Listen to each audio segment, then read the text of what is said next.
Le président français effectue depuis lundi sa deuxième visite d'État en Chine depuis son accession à l'Élysée. Et chez nous, la presse nationale commente bien sûr l'événement que représente ce déplacement officiel. Le Figaro souligne pour sa part que Paris cherche la voie de la coopération et d'un dialogue commercial avec la deuxième puissance mondiale. Pour resserrer les liens avec la Chine, le président français entend mettre aussi en avant un important volet culturel. À Shanghai, il a étrenné le West Bund Museum, première antenne du Centre d'art contemporain Georges Pompidou en Asie. Et parmi les personnalités qui l'accompagnent lors de ce déplacement, on aura noté l'acteur et réalisateur Guillaume Canet, qui doit tourner prochainement en Chine une partie de son film sur les aventures d'Astérix, le célèbre petit Gaulois.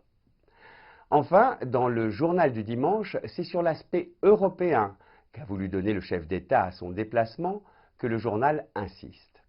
Emmanuel Macron est en effet venu en visite officielle en Chine avec le ministre de la Recherche allemande et avec un Irlandais, le commissaire européen à l'agriculture.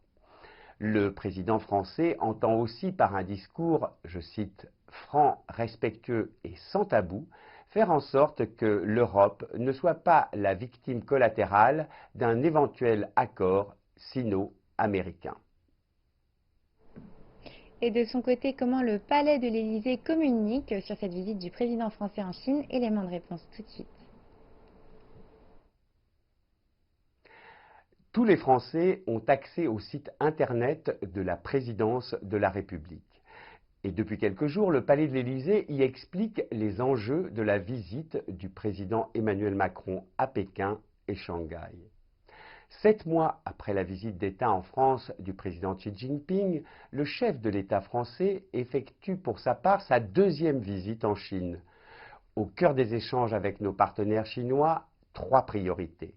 La défense des intérêts économiques et commerciaux français et européens, la culture et la protection de l'environnement.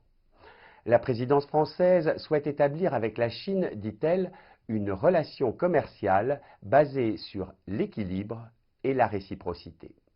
Elle se félicite que la foire annuelle lancée par le président Xi Jinping dans le plus grand centre d'exposition du monde, à Shanghai, marque une volonté d'ouvrir l'économie chinoise et permet aux entreprises étrangères qui le souhaitent de promouvoir leurs exportations vers la Chine.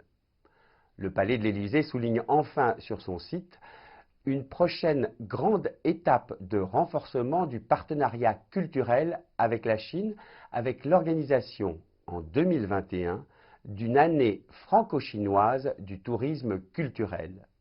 Un événement inédit qui sera l'occasion pour les touristes de découvrir toute la richesse architecturale, muséale ou théâtrale de nos deux pays.